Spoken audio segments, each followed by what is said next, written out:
হরে কৃষ্ণ।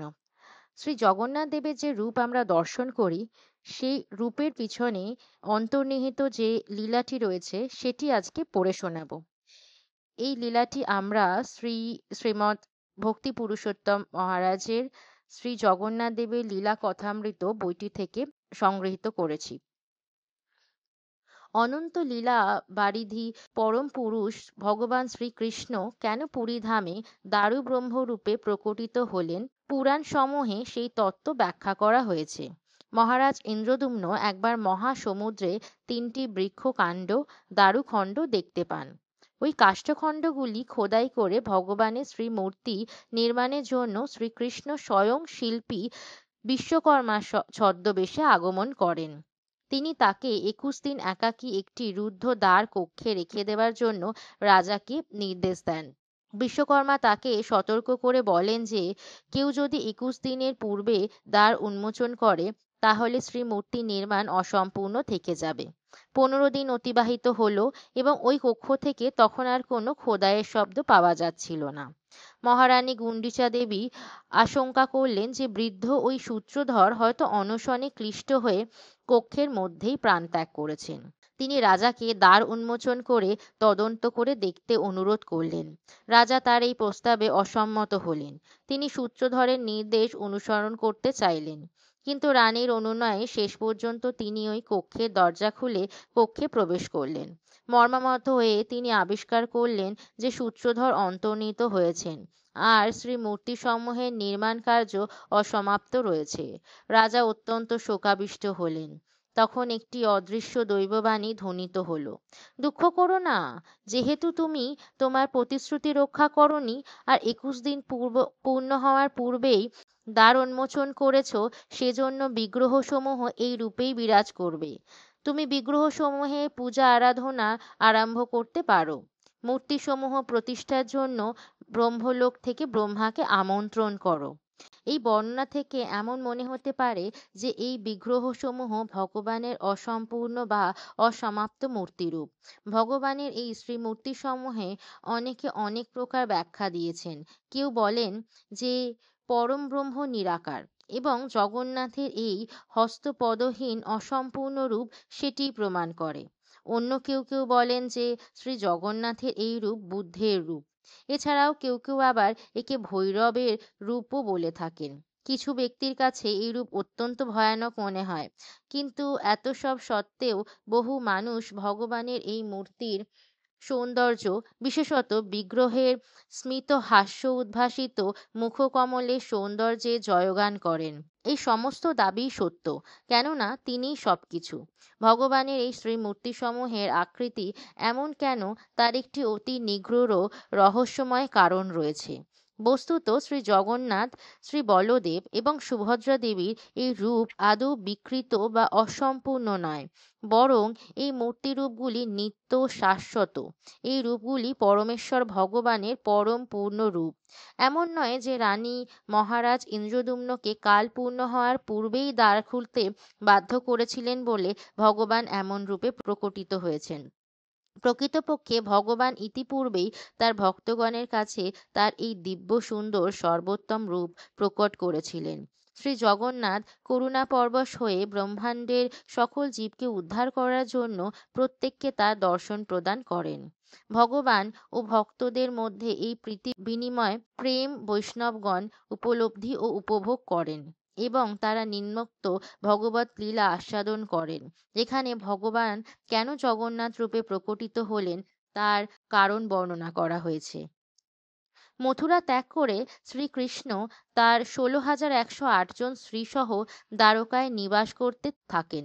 এইসব মহিষীগণের সকলেই ছিলেন অত্যন্ত সুন্দরী এবং তারা পরম প্রীতি ও যত্ন সহকারে ভগবানের সেবা করতে থাকেন। যদিও মহিষীগণ তাদের প্রভুকে সর্বপ্রযত্নে যথাসাধ্য সেবা করতেন, তবুও শ্রীকৃষ্ণ সর্বদাই বৃন্দাবনের অনুধ্যান করতেন।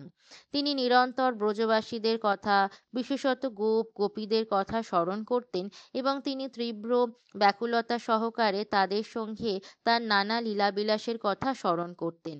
বৃন্দাবন বিরহে কখনো কখনো শ্রীকৃষ্ণকে সবকিছুর প্রতি উদাসীন মনে হতো, এইটি তার মহিষীদের অত্যন্ত বিব্রত ও উৎকণ্ঠিত করত। দ্বারকায় রানীরা ভাবতেন, কেন এমন হচ্ছে? আমরা এত সুন্দরভাবে প্রভুর সেবা করা সত্ত্বেও কেন তিনি সর্বদাই বৃন্দাবনের কথা বলেন এবং নিরন্তর বৃন্দাবন স্মরণ করেন? তারা দেখেছেন প্রভু শ্রীকৃষ্ণ প্রায়ই তার নিদ্রিত অবস্থায় সরবে রাধে রাধে গোপী গোপী বলে চিৎকার করছেন। মহিষীগণ ভগবানের বৃন্দাবন লীলা জানার জন্য কৌতূহলী হয়ে উঠলেন। কি এমন সেখানে হয়েছিল যে প্রভু তা ভুলতে পারছেন না? কিন্তু আমাদের প্রিয় স্বামীর শৈশব লীলা, যখন তিনি শিশুরূপে বৃন্দাবনে লীলা করেছেন, সেই লীলা কথা কে আমাদের বলতে পারে? তারা জানতে পারলেন যে মাতা রোহিণী ভগবানের বৃন্দাবন লীলা প্রত্যক্ষভাবে দর্শন করেছিলেন এবং তাদের মহা সৌভাগ্য যে তিনি এখন দ্বারকায় বাস করছেন। একদিন সকল মহিষীগণ কৌতূহলী চিত্তে রোহিণী দেবীর কাছে গিয়ে কৃপাপূর্বক ভগবানের কৈশোর যৌবন লীলা তাদেরকে বলার জন্য আহ্বান করলেন। মাতা রোহিণী উপলব্ধি করলেন যে রানীগণ ভগবানের ব্রজলীলা শ্রবণের জন্য আগ্রহী হয়েছে।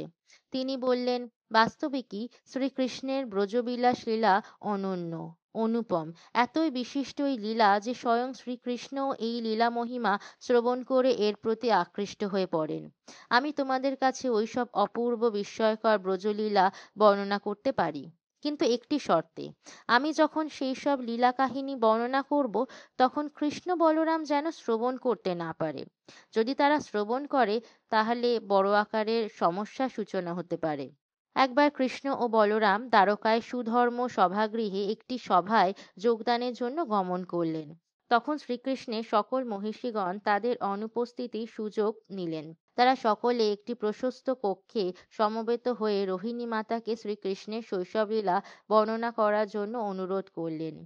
ওই দুই ভাই কৃষ্ণ বলরাম যাতে এই বর্ণনা শ্রবণ করতে না পারে, সেটা নিশ্চিত করার জন্য মাতা রোহিণী সুভদ্রা দেবীকে দ্বাররক্ষীর সেবা গ্রহণ করতে বললেন।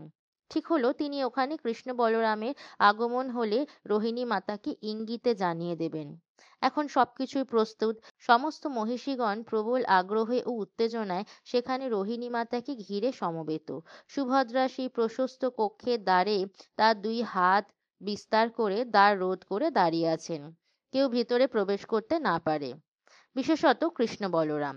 রোহিণী মাতা আনন্দিত অন্তরে ব্রজ বৃন্দাবনে শ্রীকৃষ্ণের শৈশব লীলা বর্ণনা আরম্ভ করলেন। সেই বর্ণনা ছিল পরম প্রীতিকর, শ্রবণ রম্য এবং দিব্য ভাবোচ্ছ্বাসপূর্ণ। মহিষীগণ অছিন্ন মনোযোগে শ্রবণ করতে লাগলেন। তারা রোহিণী মাতার মুখনিসৃত ব্রজ বিলাস কথা, রূপ সুধামৃত ধারা তাদের কর্ণের দ্বারা পানে এতই নিমগ্ন হয়ে পড়লেন, তাদের বাহ্যজ্ঞান বিলুপ্ত হয়ে গেল। সুভদ্রা যদিও দ্বাররক্ষার দায়িত্বে নিয়োজিত হয়েছিলেন, তিনি শ্রীকৃষ্ণের অনুপম লীলাবিলাস কথা শ্রবণের সুযোগটি অপচয় করতে পারলেন না। আর এইভাবে শ্রবণে নিমগ্ন হওয়ায় দ্বারকার মহিষীদের মতো তারও বাহ্যজ্ঞান লোপ পেল।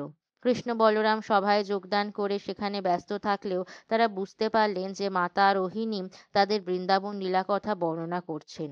ওই কথা শ্রবণের জন্য সুতীব্র লালসায় অভিভূত হয়ে তারা হঠাৎই সভাগৃহ ত্যাগ করে সেই স্থানের দিকে ধাবিত হলেন যেখানে রোহিণী দেবী ও রানীগণ সমবেত হয়েছিলেন। যখন তারা দ্বারে পৌঁছলেন, তখন তারা দেখলেন যে সুভদ্রা কক্ষদ্বার পাহারার দায়িত্বে সেখানে দাঁড়িয়ে রয়েছেন। কৃষ্ণ বলরাম সুভদ্রার উভয় পাশে দাঁড়ালেন এবং তৎক্ষণাৎ তারা মাতা রোহিণীর বর্ণনা শ্রবণে নিমগ্ন হলেন। সুভদ্রা ব্রজকথা শ্রবণে সম্পূর্ণ তন্ময় হওয়ায় তার বাহ্য চেতনা রুপ্ত হয়েছিল, সেজন্য তিনি ভগবান শ্রীকৃষ্ণ ও শ্রী বলরামের উপস্থিতি লক্ষ্য করলেন না। তারা তিনজন এইভাবে লীলা শ্রবণের দ্বারা ভাবাবিষ্ট হয়ে পড়লেন। তখন তাদের দিব্য দেহে মহাভাব বিকার লক্ষণ প্রকটিত হতে শুরু করল। কি পরমাদ্ভুত দিব্য সুন্দর লীলা! ব্রজবাসীগণের কি অবর্ণনীয় স্নেহ প্রেম! ব্রজবাসীদের অদ্ভুত প্রীতি প্রেম বিরহ শ্রবণ বিস্ময়াভিভূত হওয়ায় তাদের দিব্য অঙ্গ ভাবতরঙ্গে পরিপ্লুত হল। ভাবাতিশয্যবশত তাদের নয়ন ক্রমশ বড় বিস্ফারিত হতে শুরু করল। তাদের হস্তপদ তাদের দেহের মধ্যে সংকুচিত হল। এইভাবে হস্তপদাদি সংকোচন হওয়ায় কৃষ্ণ বলরাম এবং সুভদ্রার কলেবর কূর্মাকৃতি ধারণ করল। ঠিক সেই সময় নারদ মুনি উপস্থিত হলেন। অনেক দূর থেকে তিনি কৃষ্ণ, বলরাম ও সুভদ্রার এই অদ্ভুত ভাবমণ্ডিত রূপ দর্শন করতে পারছিলেন। যখন তিনি তাদের নিকটবর্তী হলেন, তখন কৃষ্ণ, বলরাম ও তাদের ভগিনী সুভদ্রার বাহ্য চেতনা ফিরে এলো। তাদের দেহ স্বাভাবিক আকার ধারণ করল। তারা তাদের মহাভাব সংবরণ করলেন, যা তাদের এই বিশেষ রূপে অভিব্যক্ত হয়েছিল। নারদ মুনি দিব্য আনন্দোচ্ছ্বাসে দুবাহু তুলে নৃত্য করতে লাগলেন। তিনি বললেন, আমি দর্শন করেছি আপনারা আমার কাছ থেকে যেটি সংগোপন করার চেষ্টা করছেন। সেই প্রিয় প্রভু, আমি আপনার অনেক আশ্চর্যজনক দিব্য রূপ দর্শন করেছি, কিন্তু আমি এমন অনুপম সুন্দর রূপ আগে কখনো দর্শন করিনি। আমি বিনীতভাবে প্রার্থনা করছি যে আপনাদের এই দিব্য রূপ এই ধরণীতে কোথাও প্রকট করুন, যাতে প্রত্যেকেই আপনার এই সবিশেষ সবচেয়ে বিশিষ্ট সর্বোত্তম মহাভাব প্রকাশ রূপ দর্শন করতে পারে। তার পরম ভক্ত নারদ মুনির অভিলাষ পূর্ণ করার জন্য ভগবান শ্রীকৃষ্ণ এই রূপে প্রকটিত হয়েছেন এবং এই রূপে তিনি নিত্যকাল শ্রীক্ষেত্র পুরুষোত্তম ধামে বিরাজ করছেন। জয় জগন্নাথ। গল্পটি ভালো লাগলে অন্যদের সাথে শেয়ার করবেন। ধন্যবাদ।